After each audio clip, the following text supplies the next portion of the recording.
Bueno, buenas tardes a todos. Mi nombre es Diego García. eh, soy profesor de la UCM y miembro de la Comisión de Docencia. Y estoy aquí para presentaros el webinar eh, que tenemos hoy, que es de imagen médica, radiómica y aplicaciones en oncología, creado por Kibin con el aval de la sociedad.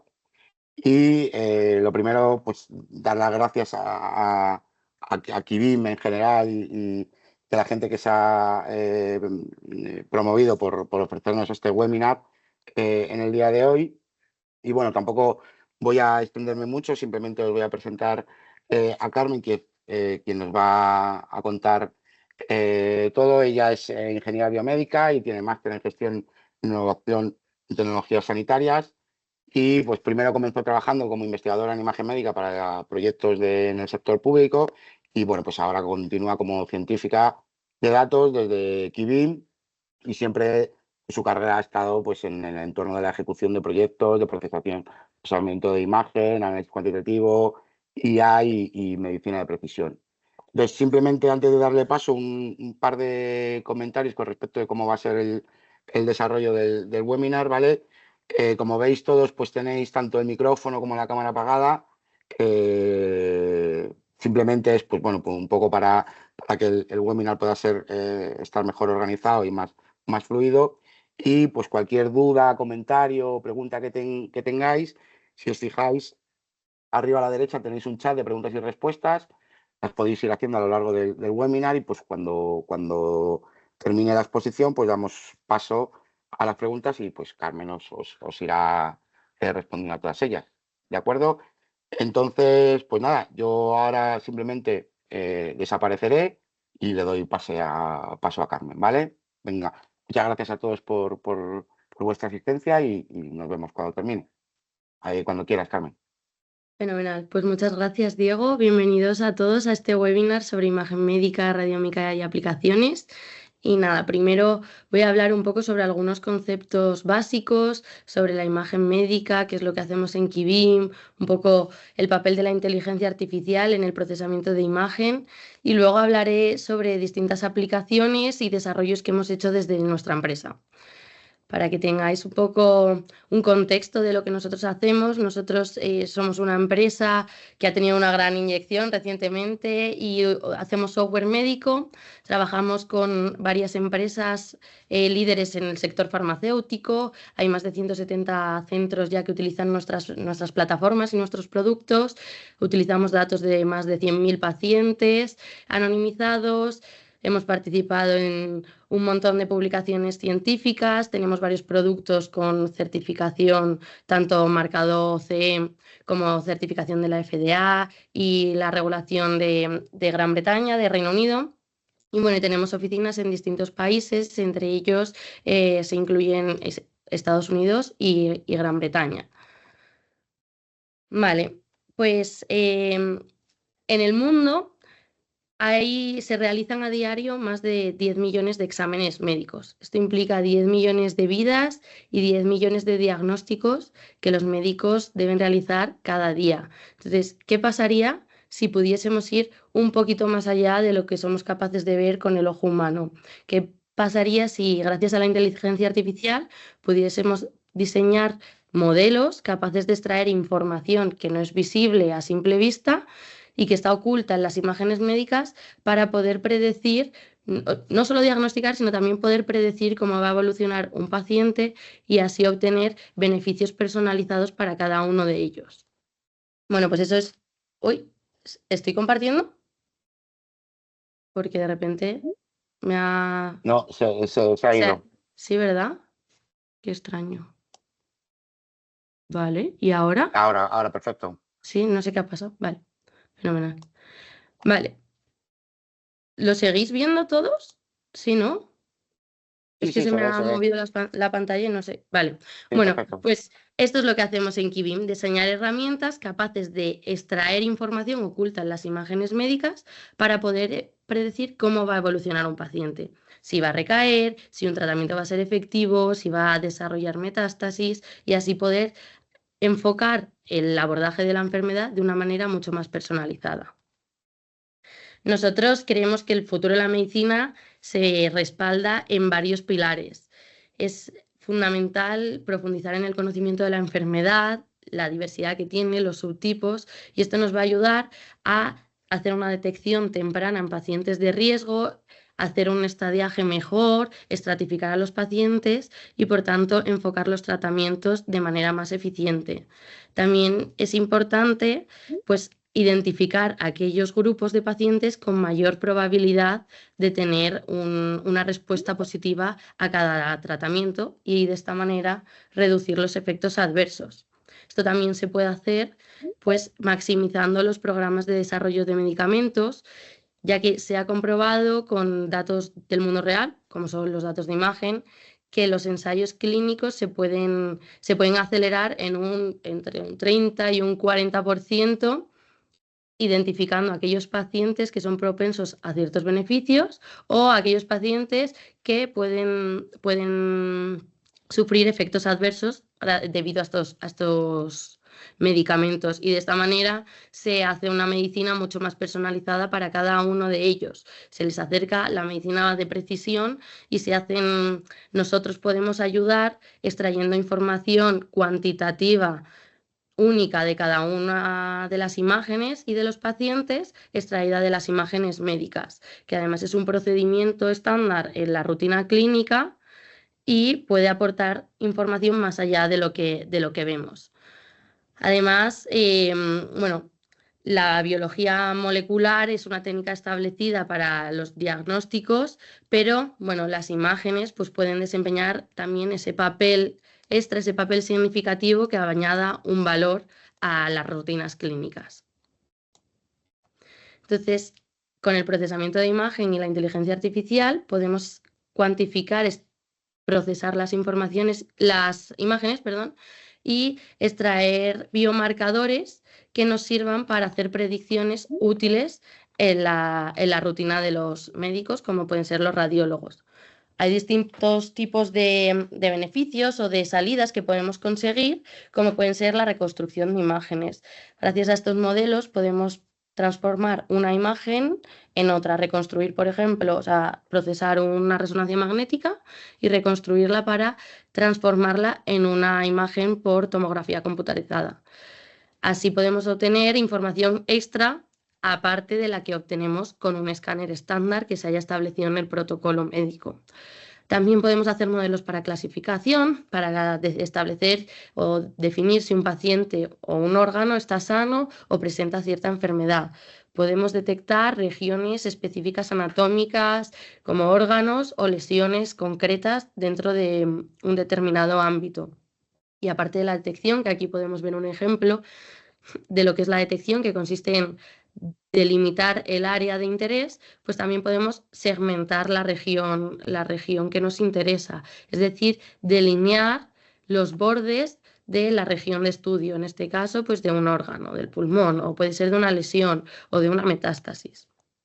Y con todo este tipo de modelos, pues podemos obtener beneficios o salidas o predicciones concretas que interesan en el ámbito sanitario, ya pues el diagnóstico, la estadificación de pacientes, segmentación de lesiones, elección del tratamiento, saber también cómo va a reaccionar a ese tratamiento, cómo va a responder, si va a responder o no, cuándo la probabilidad de que un paciente recaiga es mayor y qué riesgo tiene de recaer o de que desarrolle metástasis en un futuro, en qué momento de la evolución.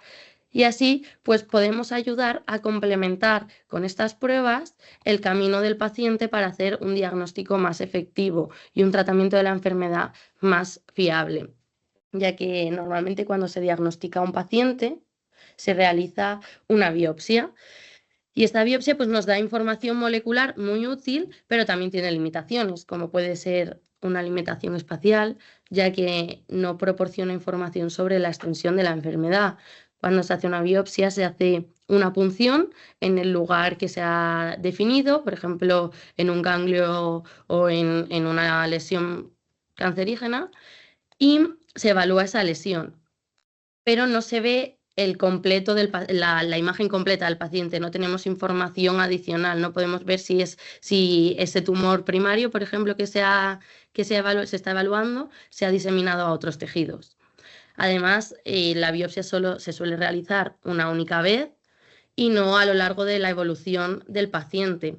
Entonces, no nos permite hacer un seguimiento más exhaustivo, y también es una implementación compleja y además invasiva.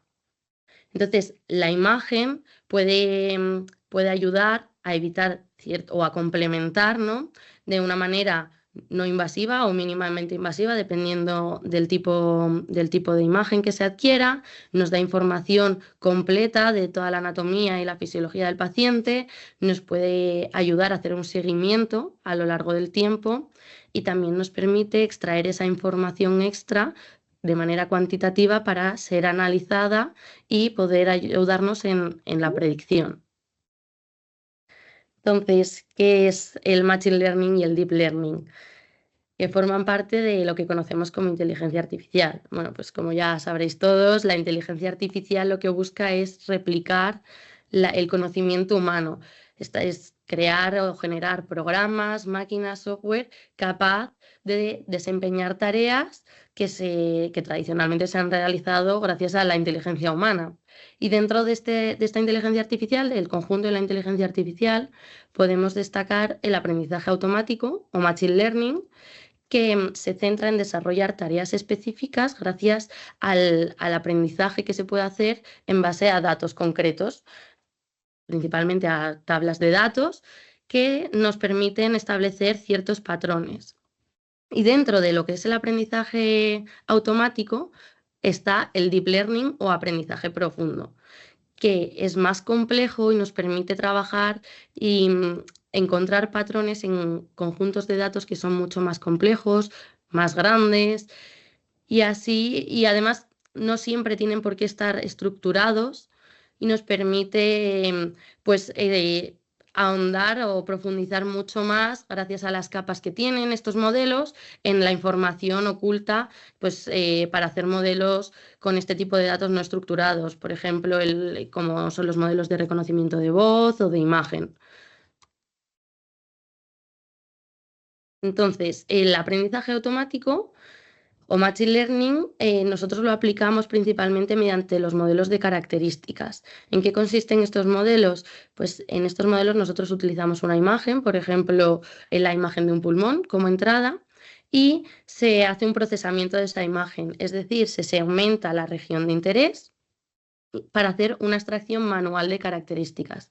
Es verdad que la segmentación puede ser tanto manual como automática, pero una vez que se ha hecho esa segmentación, se extraen de ella, sobre la máscara de la región de interés, se extraen las características de la imagen en esa región, pues radiómica, características de la capa profunda, que ahora veremos lo que son, ciertos biomarcadores de imagen. Y estas características se definen mediante fórmulas predefinidas, fórmulas matemáticas. Una vez que se tienen todos estos datos, se hacen modelos de aprendizaje automático. Por ejemplo, modelos de clasificación, como pueden sonaros a lo mejor el KNN, el Random Forest o Gradient Boosting.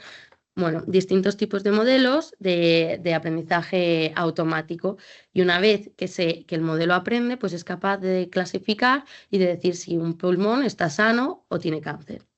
Hay otro tipo de modelos que se basan, o modelos de aprendizaje profundo o Deep Learning, que son lo que nosotros llamamos modelos de imagen, porque en ellos directamente aplicamos o introducimos la imagen al modelo. No hay que hacer una extracción previa de las características para luego procesar esos datos, sino que es el propio modelo el que va leyendo la imagen, los cortes de la imagen y las intensidades, para encontrar patrones que estén relacionados con la salida que queremos predecir. Es decir, en este caso, hacer la tarea de clasificación y clasificar si el pulmón está sano o presenta cáncer. Esto es Una vez que se introduce la imagen, es el propio modelo el que hace ambas tareas, la de extracción de características, entendimiento de esas imágenes y búsqueda de patrones y clasificación del paciente o del tejido o del tumor en este caso o del pulmón, ¿no? Y estos modelos principalmente se basan en redes neuronales convolucionales. Vale, entonces, ¿qué es la radiómica que hemos mencionado? Pues la radiómica es la extracción de características cuantitativas que no somos capaces de ver a simple vista, pero que son intrínsecas a la imagen médica y que sí que podemos, mediante un procesamiento, extraer y cuantificar. Entonces, el flujo metodológico consiste en, lo primero, hay que establecer un protocolo de adquisición y extraer las imágenes. Aquí lo que estáis viendo es una imagen de un TAC o sí, un CT. Abajo es un corte en 2 dimensiones y arriba la reconstrucción tridimensional. Una vez que se adquieren las imágenes, se procede a la segmentación, ya sea manual o automática.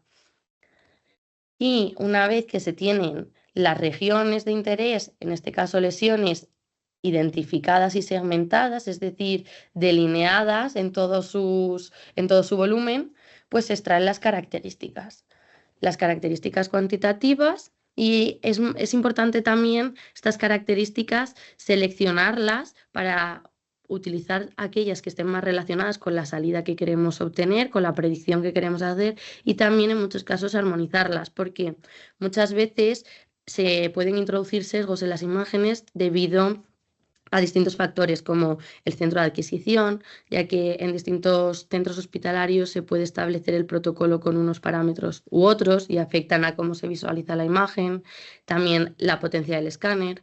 Pues, por ejemplo, no es lo mismo una resonancia, son parecidas y el resultado es parecido, pero puede haber diferencias entre una imagen de una resonancia de 3 Tesla o de 3 teslas o de 1,5 teslas. También puede haber diferencias entre distintos escáneres o de escáneres de distintos fabricantes, ¿no? Pues intentamos minimizar este sesgo al máximo posible, lo que se llama una armonización de las características, para simplemente centrarnos en los potenciales biomarcadores, la información que sí que está relacionada, que sí se pertenece a la anatomía o fisiología del paciente y que podemos extraer de la imagen intentando evitar este tipo de efectos. Vale, y una vez que tenemos todas estas características, ya se introducen a los modelos de inteligencia artificial para predecir lo que queramos. Hablando de características, pues hay distintos tipos. El tipo de características más accesible, por así decirlo, o más básico serían las características semánticas, como puede ser la densidad o el tamaño, que son características que los radiólogos pueden ver en la imagen o que con el software de visualización que tenga el escáner en cuestión pueden medir fácilmente desde un momento inicial, ¿no? En el momento de la adquisición, como puede ser también pues, si una lesión tiene una lobulación concreta, si más, si menos, bueno, cosas que sí que se pueden ver rápidamente o medir fácilmente en una instancia inicial. Luego también tenemos características radiómicas semimanuales y las de la capa profunda. Las características radiómicas semimanuales porque pueden ser extraídas de segmentaciones manuales o extraídas de segmentaciones automáticas y se extraen con fórmulas definidas, aunque hay software ya que es capaz de extraer estas características, ¿no? Una vez que le metemos la imagen y la segmentación correspondiente a la región de interés que queremos estudiar o analizar. Estas características aportan distintos tipos de información. Por un lado, tenemos las características de forma. Estas características nos dan información sobre las propiedades geométricas de la imagen y de la lesión, ¿no? Pues el tamaño, el volumen, los ejes principales, el eje mayor, el menor, la relación entre ellos. Luego también tenemos características de primer orden, que son las que nos dan información sobre los valores de las intensidades de cada punto de la imagen, de los píxeles o los voxeles. Los voxeles es lo mismo, pero cuando hablamos en 3 dimensiones. Luego, esto, bueno, principalmente son las características relacionadas con el histograma, ¿no? Con la cantidad de voxeles que tienen una intensidad determinada. Luego hay otras que nos dan información sobre las relaciones de intensidades entre un voxel y los voxeles vecinos. También hay características de órdenes superiores que ya implican estadísticos más complejos, con transformaciones laplacianas, filtros gaussianos. Y por último, hay otro tipo de características que se podrían englobar en este grupo, que son las características dinámicas, que nos dan información, pues como por ejemplo del coeficiente de difusión aparente o características de perfusión. Entonces, el ADC o el coeficiente de difusión aparente es un coeficiente que nos da información sobre la difusión de las moléculas de agua en los distintos tejidos. Y esto nos ayuda a entender la fisiología del tejido y del órgano, pues gracias a las densidades, a las intensidades que proporciona este tipo de imagen y que se obtiene a partir de varias imágenes de difusión, de la secuencia de difusión de resonancia magnética y a través de la pendiente de la curva de decaimiento de la señal. Bueno, entonces, luego también tenemos características de perfusión que nos dan una información sobre la tasa de transferencia del agente de contraste desde el sistema vascular hacia el espacio extravascular. Y se calcula, bueno, pues a partir de la curva de tiempo-densidad, después de la administración de un agente de contraste. Cuando nos inyectan, pues gracias a la transferencia de este agente de contraste entre los vasos sanguíneos y el exterior, pues podemos sacar cierta información sobre la fisiología de los tejidos. Hay otras características como el contenido de grasa hepática o el SUB, que son los valores que se extraen de la tomografía por emisión de positrones, pues para cuantificar la absorción de un radiofármaco en un tejido. Y esto nos da mucha información sobre la actividad metabólica, especialmente, por ejemplo, en las masas tumorales. Vale.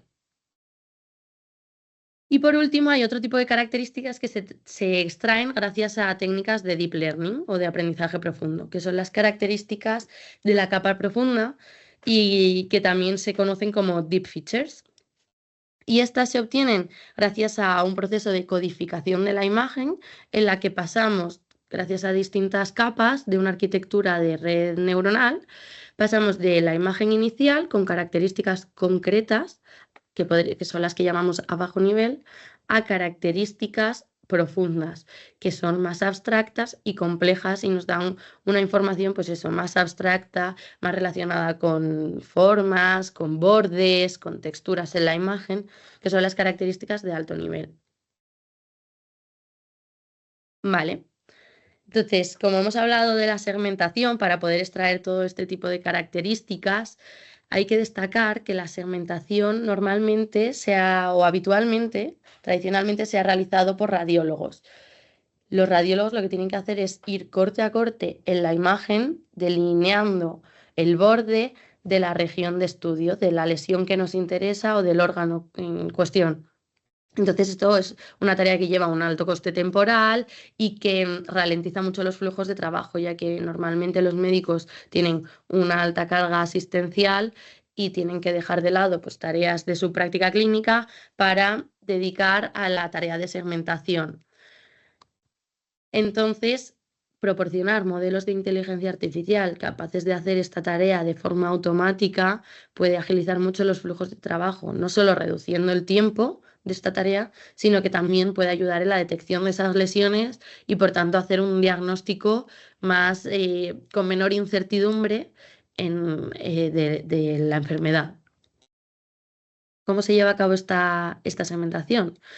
Pues la arquitectura por excelencia en imagen, en la segmentación de imágenes, es la UNet. Y es una red neuronal convolucional que se basa en transformaciones convolucionales. Pues bien, ¿qué es una convolución? Es una operación en la que se pasa un kernel o una matriz, como podéis ver aquí en este ejemplo, en una matriz de 3×3, que se va pasando por todas, se va deslizando por todos los píxeles de la imagen y los va leyendo. Entonces, de cada ventana que va leyendo, va transformándolos en un único valor. Por ejemplo, coge 9 píxeles y los transforma haciendo, por ejemplo, puede ser pues cogiendo el valor máximo de esa ventana o haciendo la media. Es decir, se van reduciendo el número de características para obtener información mucho más abstracta.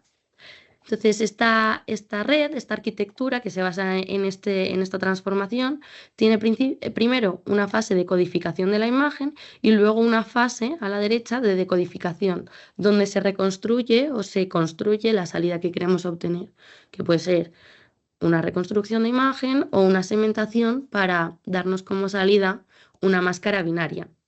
Una máscara en la que tenemos ceros y unos, y los unos corresponden a la región que hemos segmentado. Por ejemplo, aquí lo hemos diferenciado con colores para que sea más visual, pero lo que nos da la red neuronal es, le introducimos una imagen de resonancia magnética y nos saca una máscara. En rojo podemos ver la próstata, la glándula central de la próstata, y en verde la glándula periférica. Y luego también, pues otro ejemplo, aquí abajo, en el que vemos una secuencia de difusión y se pueden segmentar varias lesiones metastásicas de un cáncer metastásico. He dejado aquí un par de enlaces con entornos de código abierto. Uno es, por si a alguien le interesa, quiere saber cómo se puede programar esto, pues estos entornos, uno es la NNUNet, que es un marco en el que se puede implementar esta arquitectura probando combinaciones de una gran variedad de hiperparámetros para obtener la mejor combinación que dé los mejores resultados. Luego también está Monai, que es otro marco que además incluye bases de datos públicas. Entonces, bueno, pues para empezar a trastear con esto puede seros interesante si alguno quiere ir un poquito más allá. Vale. Ahora quiero hablar sobre algunas de las aplicaciones que tienen todos estos métodos en la clínica y algunos desarrollos y productos que hemos llevado a cabo, que hemos desarrollado en Kibim. Por un lado voy a hablar sobre la predicción del tiempo a recaída en pacientes con cáncer de colon de estadio 2 y 3. Y este es un proyecto que hemos desarrollado junto con el Hospital del Mar y con el Grupo de Investigación INCLIVA, que consiste en desarrollar un modelo para predecir el riesgo de los pacientes a recaer después de haber tenido una cirugía de resección. El riesgo que tienen y cuándo es más probable que esos pacientes recaigan. Son pacientes de estadio 2 y 3 de cáncer de colon que han tenido, se les ha hecho un escáner de CT justo antes de la cirugía y luego se les ha hecho la cirugía de resección, es decir, de extracción del tumor, y se les ha hecho un seguimiento a lo largo del tiempo para ver cuándo si han recaído o no, y en caso de que sí, cuándo han recaído. Para poder así hacer, bueno, esto se hace en la práctica clínica para poder tener un seguimiento de los pacientes y una evaluación, y además estos datos nos sirven para entrenar modelos de inteligencia artificial capaces de predecir ese riesgo.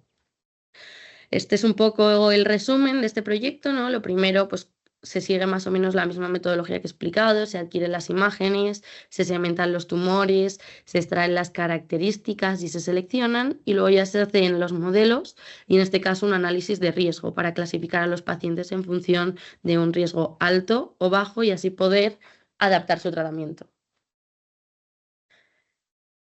Hemos hecho modelos con distintas combinaciones de características, incluyendo características clínicas y características extraídas de la imagen a partir de las segmentaciones, que en este caso han sido manuales, tanto características radiómicas como características fractales, que también nos aportan información sobre la geometría del volumen a estudiar. Y entre las características clínicas, pues hemos utilizado las que normalmente se anotan en la práctica clínica y en el abordaje del cáncer de colon, como son la localización del tumor, el estadio, el grado histológico, la invasión vascular y perineural, la obstrucción colónica, si hay ganglios linfáticos residuales. Son varias características que normalmente los clínicos tienen en cuenta para hacer la evaluación de este cáncer. Una vez que teníamos ya las características, pues se han utilizado para entrenar un modelo en el que se ha utilizado un 80% de los pacientes para entrenar y un 20% para evaluar el modelo, que este 20% ha sido invisible durante el entrenamiento, es decir, no ha participado, es totalmente externo y sirve para determinar la eficiencia el rendimiento del modelo. Entonces hemos contado con 278 estudios de 278 pacientes y durante el entrenamiento lo que hemos hecho es una validación cruzada. Esto consiste en hacer particiones de este conjunto de entrenamiento, en nuestro caso 5 particiones, y 4 de ellas se utilizan en distintas iteraciones, se van haciendo combinaciones. Primero 4 de estas particiones se utilizan para entrenar y una para validar. Se ajustan los parámetros del modelo y otra vez se repite. Se cogen otras 4 particiones y una se queda para validar. Se van haciendo pruebas y se va iterando. Además, en estas iteraciones hemos hecho una reducción y una selección característica en cada una de las particiones. Y una vez que hemos tenido varias pruebas y que el modelo se ha refinado y ya tenemos el mejor modelo, lo hemos evaluado en un conjunto externo. Aquí podemos ver parte de los resultados, ¿no? Que es el impacto que han tenido las variables que hemos sacado en la predicción. ¿Esto qué es? Son los Shape Values, que es eso, un indicativo del impacto de cada variable en el modelo. Hacia la derecha, los valores más altos de Shape nos indican un peor pronóstico del paciente y hacia la izquierda, un mejor pronóstico. Este impacto se puede sacar tanto a nivel del modelo, ¿no? De manera global, también, y aparte de a nivel global, se pueden sacar para cada uno de los pacientes, para analizar cada uno cómo las variables que ha usado el modelo de ese paciente o las variables del modelo que se han utilizado para analizar ese paciente han afectado a su predicción, ¿no? Entonces, para que se entienda bien, aquí, por ejemplo, creo que es más fácil entenderlo con algunas características clínicas, por ejemplo, el estadio. Esto indica además que el modelo ha salido bien porque una de las variables de entrada ha sido el estadio y a valores más altos de estadio, que en este caso es una variable dicotómica, solo tenemos estadio 2 o estadio 3, vemos que a valores más altos, lo que corresponde a un estadio 3, perdón, que es el valor rojo, tenemos un peor pronóstico porque estos valores se sitúan a la derecha. En cambio, para un estadio más bajo, que es el 2, tenemos un mejor pronóstico, ya que tiende a la izquierda. Lo mismo ocurre pues, con la invasión, tanto vascular como perineural o el grado histológico. Y de la misma manera, pues con distintas variables cuantitativas que se han sacado. Por ejemplo, con una de las variables fractales, lo que vemos es que a mayor valor de esta variable, peor es el pronóstico del paciente y por tanto mayor riesgo tiene de recaída en un futuro, de recaída tras la cirugía o tras el examen de CT que se le ha hecho antes de la cirugía. Vale. Una vez que hemos tenido los resultados y que nos aportan información para predecir cómo va a evolucionar el paciente, hemos hecho un análisis de riesgo y hemos sido capaces de dividir a los pacientes en 2 grupos, un grupo de riesgo alto y bajo. Y hemos visto que sí que hay diferencias significativas entre estos 2 grupos y que, como hemos visto, a medida que, bueno, los pacientes que tienen un riesgo menor de recaída, un riesgo bajo, que se han clasificado en este grupo, pues efectivamente recaen mucho menos. Esto se ha hecho a partir de un conjunto de entrenamiento, pero se ha validado con el conjunto de test y aquí podemos ver en azul el riesgo bajo, como la recaída es mínima, ¿no? Arriba bueno, esto es la probabilidad de estar libre de recaída, por tanto, estar libre de recaída implica no recaer y se mantiene prácticamente en el 1 a lo largo del tiempo, y en cambio en el grupo de riesgo alto esta probabilidad disminuye ya que hay un riesgo mucho mayor y los pacientes van recayendo. Vale. Y otra manera que hemos tenido de evaluar el impacto de este estudio es que en base a esta variable dicotómica de riesgo alto-bajo, hemos podido analizar cómo el impacto que tiene para hacer las predicciones en comparación con las variables clínicas utilizadas de manera tradicional o de manera habitual en la clínica. Aquí podemos ver esta gráfica en la que el coeficiente en valor absoluto implica el impacto de esa variable a la hora de hacer la predicción. Y vemos que la variable de mayor impacto es esta variable de riesgo, Risk Classification, que hemos generado nosotros y que nos aporta mayor información en comparación con el resto de variables clínicas, cuyo coeficiente es menor, para hacer la predicción del riesgo y del tiempo a recaída. Vale. A lo mejor alguno se pregunta cómo se traduce esto una vez que todo esto está montado y que se ve que funciona o se valida, cómo esto puede afectar a la práctica clínica, cómo se puede utilizar. Pues bien, introduciendo las características en el modelo, el modelo nos da un riesgo. Por ejemplo, este paciente, calculamos las características radiómicas y fractales a partir de la imagen y además añadimos las características clínicas que nos han salido más relevantes para hacer esta predicción. Y el modelo nos da un riesgo para ese paciente y una curva de probabilidad de recaída. ¿No? A medida que avanza el tiempo, la probabilidad de recaída es mayor y el riesgo de recaída, por tanto, es muy alto. Lo hemos validado y efectivamente hemos visto que este paciente en el día 273 que se le hizo un seguimiento había recaído. Luego el modelo ha sabido identificar que tenía un riesgo alto. Y además somos capaces, como comentaba antes, de decir qué variables han tenido un mayor impacto o qué variables en función de su valor se han relacionado con este riesgo alto de recaída. Aquí, por ejemplo, tenemos algunas variables arriba que nos dan información sobre el desorden de la imagen o sobre la relación de las intensidades y cuanto mayor sea el valor de estas variables, mayor va a ser el riesgo. Otro caso es el de este otro paciente que el modelo ha identificado como un paciente con riesgo bajo de recaída. Y efectivamente se le hizo un seguimiento en el día 998 y vemos a lo largo del tiempo que la probabilidad que nos da el modelo es muy baja. Y además podemos corroborar que las variables tienen un impacto relacionado con un pronóstico mucho más positivo que en el caso anterior. Y por ejemplo, para compararlo a nivel de características, esta característica, el Low Grade Level Emphasis, que aquí salía como una característica que con valor más alto se relaciona con un peor pronóstico, en este caso ocurre lo contrario. Con un valor más bajo para esta variable, asociamos o lo relacionamos al paciente con un menor riesgo de recaída. Vale. Comentar que este modelo, pues eso, como podéis ver, tiene un efecto positivo y nos puede ayudar a determinar el tratamiento óptimo o a enfocar el tratamiento en base al riesgo que pueda tener el paciente y enfocar ese abordaje de una manera personalizada del cáncer de colon.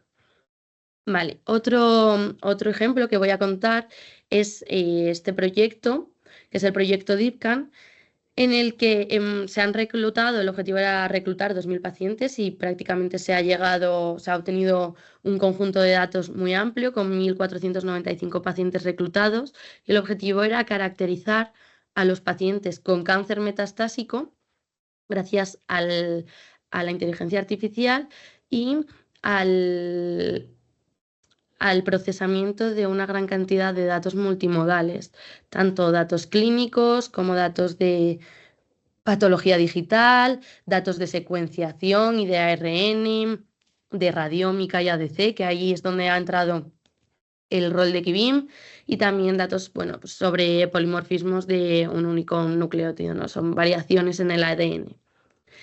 Con todo este tipo de datos se han hecho distintos modelos de inteligencia artificial, tanto para predecir mutaciones a partir de imágenes de histopatología como de imágenes radiológicas y otro tipo de modelos como puede ser la localización del tumor primario en cáncer de origen desconocido. Esto es relevante porque hay casos en los que los médicos ven la imagen y ven que el paciente es metastásico, se detecta cáncer, pero no se conoce cuál es el origen cuál ha sido el tumor primario y cuál es el origen del cáncer en este caso. Entonces, es importante descifrar cuál es el origen porque muchos tratamientos están enfocados en base al tipo de cáncer y así podríamos enfocar el tratamiento de estos pacientes. Y luego también pues, se han hecho otros modelos como la probabilidad de diseminación a tejidos blandos que se asocia pues, con el riesgo de la enfermedad. Nosotros aquí hemos desarrollado tareas de coordinación y curado de datos, sobre todo de las imágenes médicas, para la adquisición de protocolos, el curado, el análisis y hemos desarrollado varias herramientas tanto para la segmentación como para la caracterización de las lesiones metastásicas y del paciente. Y hemos tenido, pues, hemos analizado 821 pacientes de todos los reclutados, ya que, por beneficio para los pacientes, no todos los pacientes tenían lesiones medibles en la imagen, ya que estaban sometidos a ciertas terapias, ya sea quimioterapia, radioterapia, y por tanto las lesiones o habían desaparecido o no eran medibles o visibles. Y por tanto el número de pacientes utilizado para hacer estos modelos ha sido algo menor. Pero aún así hemos podido analizar hasta 2.583 lesiones. Y los resultados de la segmentación manual pues han sido mejores que los resultados que había en el estado del arte. Entonces, bueno, ha sido bastante satisfactorio el poder proporcionar esta herramienta dentro del conjunto del proyecto, y además con los datos de radiómica se ha podido hacer el modelo que comentaba de detección de mutaciones a partir de radiómica.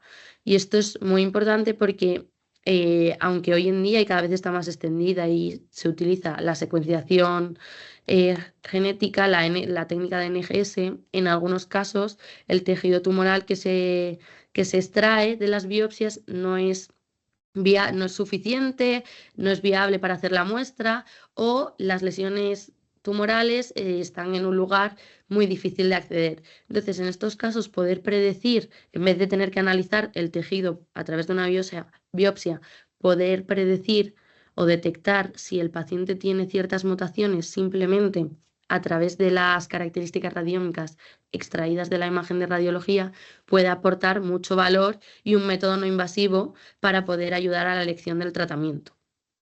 Entonces aquí se ha hecho este modelo gracias a la inteligencia artificial y se ha proporcionado una plataforma en la que el clínico metería los datos del paciente, se han combinado variables clínicas y radiómicas, y daría como resultado la probabilidad de que un gen concreto esté mutado o no. Y esto se ha hecho para una lista de genes relevantes pues, que nos han indicado los clínicos que podían ser de gran interés para orientar los tratamientos en cáncer. Vale, y voy a hablar ahora sobre un producto que es Cupiprostate y el cáncer de próstata. El cáncer de próstata es el segundo cáncer con mayor incidencia en hombres, y en España unos 6.000 hombres fallecen cada año debido al cáncer de próstata. Es importante tener en cuenta que a partir de los 45 años el riesgo aumenta, por lo cual es muy recomendable hacerse seguimiento, y especialmente en casos en los que pueda haber factores hereditarios, en los que haya familiares que hayan sufrido cáncer de próstata, ya que un 10% de los pacientes presenta algún componente hereditario. Entonces, esta gran incidencia nos indica una necesidad de mejorar la detección temprana, el cribado y agilizar el flujo de trabajo para los radiólogos y oncólogos y urólogos.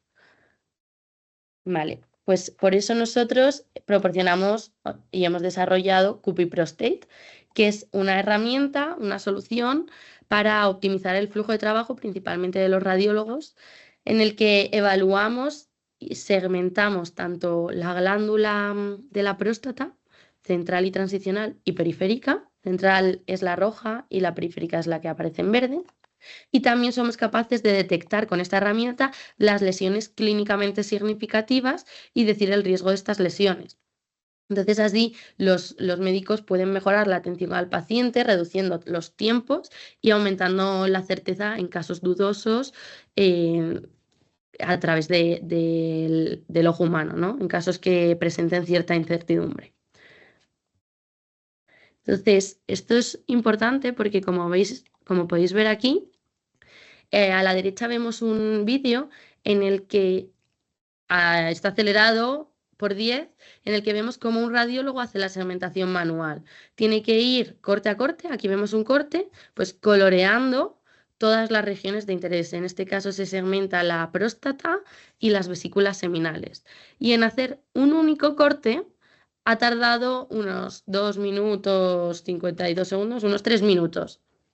En cambio, cuando hacemos que se ve a la derecha la segmentación gracias a nuestro producto Cupy Prostate, gracias a este software, en unos 3 segundos tenemos la segmentación completa, no solo del corte, sino del volumen entero. Entonces, hay que tener en cuenta que además estas segmentaciones son relevantes en la rutina clínica porque a los radiólogos les aportan cierta información, como el volumen que se relaciona es un indicativo del cáncer. En función del volumen, el paciente tiene más probabilidad o menos de tener cáncer. Entonces, la segmentación de la próstata es bastante relevante y en unos pocos segundos, pues con este modelo somos capaces de sacarla automáticamente. Vale. ¿Cómo se ha hecho este modelo? Pues está basado se ha implementado una arquitectura basada en la UNED, que es la arquitectura que explicábamos al principio, que tiene una fase de decodificación en la que se alcanzan características más abstractas y complejas, información sobre los patrones de la imagen, y luego una fase de decodificación.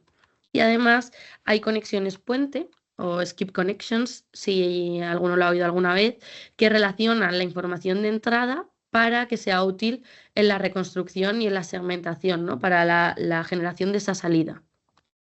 Y una cosa importante que ha sido clave para el rendimiento del modelo es el haber añadido unos bloques de supervisión profunda que lo que hacen es aportar en cada capa del bloque de decodificación cierta información que proviene de la capa anterior para mantener coherencia y ayudar a la convergencia de la red. Vale. Entonces, bueno, hay que tener en cuenta que diagnosticar el cáncer de próstata es difícil también para los radiólogos y que muchas veces la evaluación es complicada porque hasta incluso entre radiólogos, entre distintos radiólogos, pues ya sea por la experiencia, el tiempo que hayan tenido trabajando con este tipo de secuencias, bueno, con la experiencia que tengan en cáncer de próstata, etcétera, pues las evaluaciones varían mucho entre un radiólogo y otro. Y es un proceso complejo que implica analizar distintas secuencias del estudio de resonancia magnética, también tener en cuenta información clínica, los resultados del análisis patológico y con todo ello hacer una evaluación de si hay cáncer o no y de dónde se encuentra para poder tratarlo.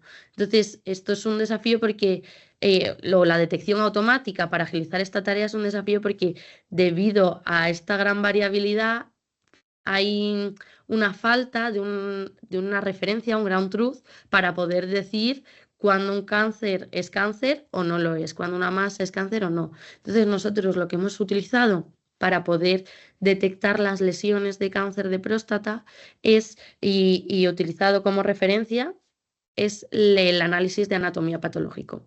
Es decir, aquellos casos en los que se ha hecho una biopsia y se ha analizado exactamente la lesión y hemos obtenido que la lesión es clínicamente significativa y se ha detectado, pues eso es lo que hemos utilizado como referencia para hacer el entrenamiento de los modelos de detección de lesiones. Para hacer esta detección, pues hemos utilizado distintas secuencias que son las que habitualmente ven los radiólogos en la clínica para hacer esta evaluación. La T2 y luego secuencias de la secuencia del coeficiente de difusión aparente y una de difusión con un valor B alto. Por un lado, la T2 nos aporta información anatómica, tanto de la próstata como de las lesiones, y nos ayuda a detectarla. Y luego también las características de ADC y de difusión, los valores nos ayudan a ver información sobre la restricción del movimiento y la difusión de las moléculas que está relacionado pues, con el cáncer. En las masas tumorales, la difusión está restringida. Es decir, hay menos libertad de movimiento de las moléculas de agua y en la difusión estas lesiones se ven hiperintensas. En cambio, en el ADC y la T2 se suelen ver hipointensas. Con estas imágenes se ha entrenado el algoritmo de segmentación de la próstata, tanto para sacar la zona transicional y central como la zona periférica. Y a partir de esta segmentación se ha hecho un algoritmo no supervisado, es decir, sin utilizar una referencia en el entrenamiento, para extraer, que bueno, el tipo de algoritmo es de clustering, y nos ha servido para detectar zonas susceptibles de ser tumorales. Una vez que teníamos este mapa, que podéis ver aquí, donde pone clustering, este mapa con las zonas que pueden ser potencialmente cáncer, hemos hecho un algoritmo de detección de lesiones. Y aquí ha sido donde hemos utilizado como ground truth los resultados del análisis de la biopsia para decir si una lesión es una lesión clínicamente significativa o no lo es, o no es lesión. Y una vez que tenemos las lesiones detectadas, además hemos hecho un postprocesamiento para evaluar el riesgo de esa lesión y poder decir si esa lesión tiene un riesgo moderado o un riesgo alto. Por eso, en función del riesgo, aparece en el visor de la plataforma de un color u otro. Entonces, de esta manera podemos evaluar y proporcionar una herramienta para evaluar la próstata y el cáncer, detectar esas lesiones y evaluarlas en base a su riesgo, proporcionando también pues, un informe detallado de todos estos resultados con la información de las lesiones. Y por tanto, pues podemos ayudar a la detección y al diagnóstico, reducir la incertidumbre en aquellos casos de duda y también pues disminuir los tiempos de diagnóstico. Y bueno, pues además de esto, además de detectar las lesiones, hay otro factor que es que un gran número de pacientes con un tratamiento con intención curativa, aún así fracasa el tratamiento y recaen. Es más, entre un 20 y un 40% de los pacientes que han tenido una prostatectomía radical, es decir, que se han sometido a una cirugía para quitarles la próstata entera, recaen. Y entre el 30 y el 50% de los pacientes tratados con radioterapia también recae en los 10 años siguientes al tratamiento. Es decir, experimentan recidiva bioquímica. La recidiva bioquímica o la recaída bioquímica se evalúa principalmente por un valor que es el PSA, que es un antígeno prostático que es un indicativo de cáncer de próstata. Entonces, es relevante que hay casos en los que una vez que se ha extraído la próstata del paciente, este valor pueda volver a aparecer alto.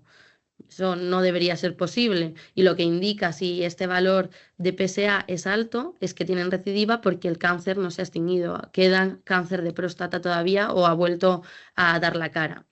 Y luego además, entre un 24 y un 34% de los pacientes sufrirán metástasis también en los próximos, los 5 años, los siguientes 5 años.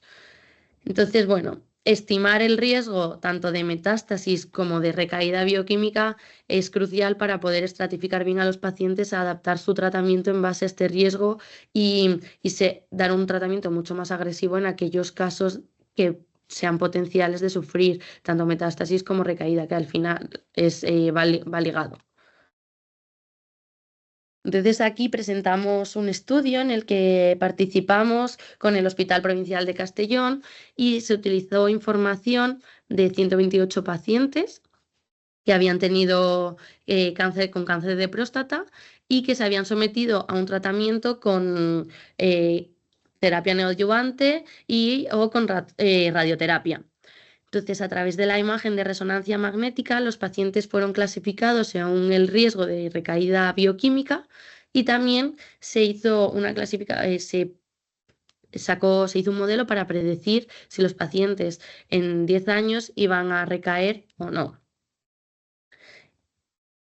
Entonces, para hacer este desarrollo, se utilizaron las secuencias de difusión y de T2 y difusión potenciada con contraste para hacer la segmentación de la próstata primero y luego extraer pues, características radiómicas, información del coeficiente de difusión aparente y también hacer un análisis farmacocinético para extraer variables capaces de predecir estos resultados, de predecir la recaída bioquímica.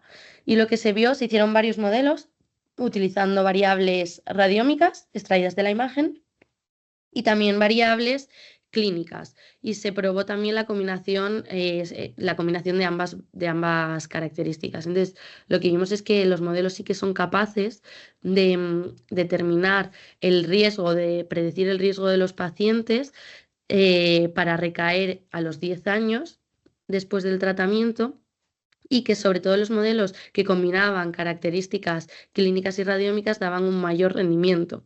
Entonces esto es muy beneficioso para poder hacer estrategias y planificar el tratamiento, intensificándolo en aquellos con un riesgo alto y descalándolo o reduciéndolo en aquellos pacientes con un menor riesgo de recaída de cáncer de próstata. Vale. Entonces, bueno, pues para concluir, lo que vemos con todos estos modelos y con estas aplicaciones es que gracias a la implementación y al uso de la inteligencia artificial aplicada a la imagen médica, podemos proporcionar herramientas útiles para mejorar el trabajo de los radiólogos, ayudarles en el diagnóstico, reduciendo los tiempos y mejorando la eficiencia, haciendo pronósticos que vayan un poco más allá de lo habitual y que sean predictivos, ¿no? Que nos den información sobre la evolución del paciente, integrando, pues eso, características radiómicas y otro tipo de datos que también pueden ser beneficiosos, porque se pueden hacer modelos integrando clínica, datos de secuenciación, datos de histopatología, etcétera. Y así, pues llevar a cabo estrategias de tratamiento óptimas, maximizando el beneficio de los pacientes. También es importante destacar que el análisis de imagen potenciado por inteligencia artificial puede permitir la telemedicina y el uso de imágenes remotas, y así se puede dar una mejor asistencia a aquellas áreas que estén más desatendidas y mejorando las prestaciones de los servicios de salud en cualquier parte del mundo. Luego se puede facilitar la identificación, como hemos dicho, de lesiones y reducir el riesgo de los pacientes, acercándolos a una medicina personalizada. Y por último, pues destacar que hacer colaboraciones globales con distintas entidades, datos de distintos tipos, datos de distintos hospitales, cohortes más grandes, pues ayuda a hacer modelos más robustos y reproducibles que se puedan aplicar en cualquier centro para mejorar los beneficios de los pacientes. Y eso ha sido todo. Y si tenéis cualquier duda, pues estaré encantada de resolverla. Pues muchas gracias, Carmen. Muy, muy, muy interesante. Y como decíamos al principio, si aquellos que deseen formular alguna pregunta, algún comentario, algún tipo de aclaración, pueden utilizar el chat que encontráis ahí arriba a la derecha, que pone PIR de preguntas y respuestas.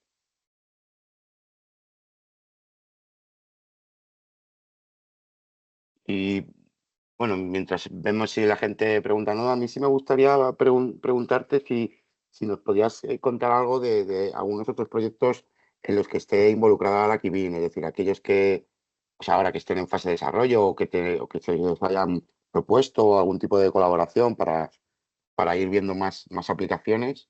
Sí, pues por ejemplo, sobre el proyecto de cáncer de próstata que he comentado para predecir la recaída bioquímica, ahora estamos tratando de ampliar la base de datos para hacer otras colaboraciones y mejorar estos modelos, ¿no?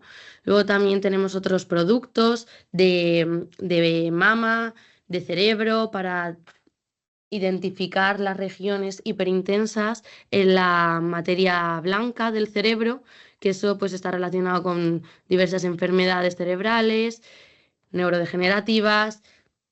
Luego también, ¿qué más? Pues tenemos proyectos de predicción de recaída en otros tipos de cánceres, ¿no? Bueno, no sé si quieres que comentemos alguno en concreto. Estamos desarrollando también modelos de mama para la predicción y segmentación en cáncer de mama. Pero cuando hablas de lo del el modelo de mama, ¿a qué te refieres exactamente? Para Al, mejorar el abordaje del cáncer de mama. pero te Entonces, refieres a el tratamiento de la imagen y la claro, es tratar la detección imagen. de, pues, de microcalcificaciones, Eso etcétera, es, de posibles detección de lesiones. lesiones, sí.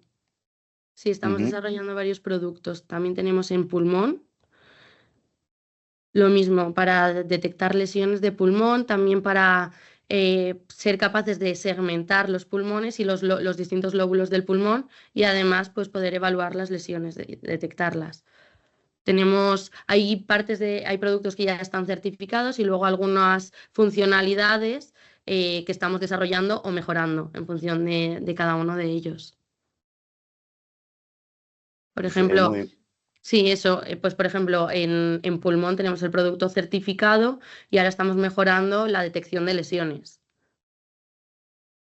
pues muy interesante. A ver, creo que, mira, tenemos una pregunta de Darío Gallego Racero, que dice, para estudiar la posible mejora de un fármaco, ¿empleáis más análisis de supervivencia, requiriendo así datos más específicos que usar como ground truth, u os basáis más en la importancia de características de muestras relacionadas?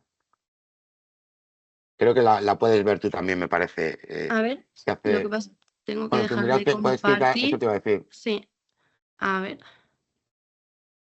mm, está en preguntas y respuestas, Sí, ¿no? ahí está. Vale. O sea, sí que utilizamos análisis de supervivencia. Hay varios modelos en los que lo utilizamos. Eso, pues, de cáncer de colon. También tenemos modelos de neuroblastoma en pacientes pediátricos, de cáncer de próstata. Entonces, lo que solemos hacer es extraer características, ya sea radiómicas cuantitativas, y a partir de esas características hacemos el análisis de supervivencia. Lo que no entiendo muy bien de la pregunta, dice, requiriendo así datos más específicos que usar como ground truth. Lo que usamos como ground truth para el análisis de supervivencia es el tiempo en el que los pacientes recaen. Es decir, se les hace un seguimiento y, y se ve que el paciente después de la imagen de precirugía, por ejemplo, ha recaído en el día número 300. Entonces, ese es el ground truth para hacer el análisis de supervivencia. Con esa información de que sí recae y de en cuántos días podemos entrenar el modelo. O sea, necesitamos pacientes tanto que recaigan como pacientes que no recaigan. Y se utiliza tanto el tiempo como la variable binaria de sí o no recaída. No sé si queda claro. Si no, pues si vuelves a preguntar si hay alguna duda más, extiendo la explicación. Pero creo que con eso se Y a resume. veces, sí, hay, sí, Vale, fenomenal. Nada, no hay de qué.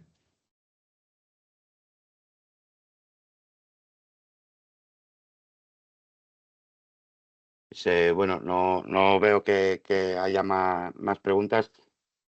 Eh, si quieres comentar algo más, a mí la verdad es que la parte que comentabas al final de esto de para imagen de mama, eh, pues me resulta muy interesante porque es en algo en lo que estamos trabajando nosotros también. Eh, pero bueno, la verdad es que muy bien, yo creo que ha sido muy instructiva y muy clarita, entonces no sé si te has dejado algo en el tintero, si te apetece comentar algo más. Yo creo que ya Pues yo está creo que tenemos todo. tiempo todavía. De esto de mama, si no, Diego, lo podemos hablar más detenidamente Mm, con otros compañeros del equipo son los que están trabajando específicamente en mama, porque yo sí, sí que es verdad que estábamos centrada más en otros tipos en otros desarrollos o otras ujú, regiones. Entonces ellos probablemente puedan darte información mucho más detallada sobre cómo lo están ujú. implementando, pero lo podemos discutir más en profundidad. Sí, porque quién sabe, pues por si podemos colaborar de Sí, alguna siempre. manera. Mm. Claro que sí. Y por mi parte, pues poco más. Y bueno, ya habéis visto, si alguien luego offline quisiese, yo qué sé, pues ponerse en contacto con Carmen, hacerle alguna consulta o lo que sea, tenéis ahí, bueno, lo veíais el correo al principio de la presentación, si no, bueno, pues se puede hacer llegar y si queréis comentar lo que sea Sí, o yo creo que se ve alguna aquí duda que os ahora, surja, ¿verdad? sí, alguna duda, sí, perfecto. Alguna duda que os surja y si no, vamos despidiendo. Fenomenal, pues sí, si alguno quiere contactar con nosotros para cualquier duda, estamos encantados de resolverla. Y nada, pues muchas gracias a todos por Pues asistir. nada, Espero que os haya pu- gustado. pues si os parece, damos por finalizada la sesión y nada, pues un placer. Igualmente. Muchas gracias a todos.